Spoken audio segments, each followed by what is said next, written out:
बी पीसाठी आणखी एक अशी एक गोळी जी टेल्मीसार्टनच्या ग्रुपमध्ये येते, जसं की ओल्मेसार्टन. तुम्हाला माहिती आहे का, ओल्मेसार्टनसुद्धा ही एक ARB ग्रुप म्हणजे की अँजिओटेन्सिन रिसेप्टर ब्लॉकर, म्हणजे की टेल्मीसार्टनसुद्धा त्याच ग्रुपचा भाग आहे. ठीक आहे.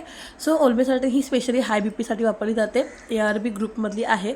जसं की आपण टेल्मीसार्टन त्याला म्हणतो ना, पण त्याच प्रकारामध्ये म्हणलं की तुम्ही सेम गोळी नाही आहे, सो फरक असतो गोळ्यांमध्ये, पण ते त्या ग्रुपमध्ये येतात. ठीक आहे. ह्याच्यामध्ये डोसेस काय असतात तर 10 mg, 20 mg, 40 mg युजली दिवसातून एकदा दिलं जातं. आणि आता ह्याचे युजेस काय, तर हाय बी पी कंट्रोल करतं, किडनी प्रोटेक्शन, जसं की ज्याला डायबिटीससुद्धा आहे त्यांनासुद्धा ही गोळी जास्त चांगल्या पद्धतीने वर्क करते.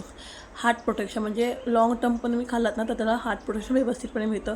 आता ह्याचे फायदे काय, तर स्ट्रॉंग बी पी कंट्रोल होतं. ह्याचे साईड इफेक्ट जास्त काही नाही, पण डायजिनेस, थोडंसं हेडॅक, फर्स्ट टाईम डोसला बी पी कमी होऊ शकतो, आणि रेअर इन केसमध्ये डायरिया होऊ शकतो. ठीक. सो ह्याचं मेकॅनिझम तुम्हाला मी लास्ट टाईम पण सांगितलं, थोडंसं शॉर्टमध्येच मी सांगणार आहे. बॉडीमध्ये अँजिओटेन्सिन 2 ब्लड वेसल टाईट करतो आणि ओल्मेसार्टन त्याला ब्लॉक करतं आणि ब्लड वेसलला रिलॅक्स करतं. त्यामुळे काय होतं, आपला बी पी कमी होतो. मी एक फार्मासिस्ट आहे आणि ॲज अ फार्मसी म्हणून मी जनरल अवेअरनेस देण्याचं काम करते.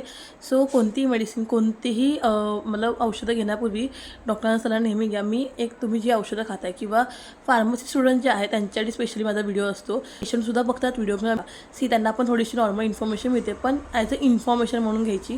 त्याला तुम्हाला जर काही वाटलं तर तुम्ही डॉक्टरांना विचारून त्याच्यावर तुम्ही डाऊट तुमचे क्लिअर करून घेऊ शकता. कसं असतं ना, फिजिकली चेक करणं आणि इन्फॉर्मेशन देण्यामध्ये खूप फरक असतो. काही काही इन्फॉर्मेशन सेम असले तरीसुद्धा ते तुमच्यासाठी लागू होतातच का नाही असे नसतात. सो त्या व्हिडिओ आवडला असेल तर चॅनलला लाईक, शेअर, सबस्क्राईब नक्की करा. सो चला, बाय.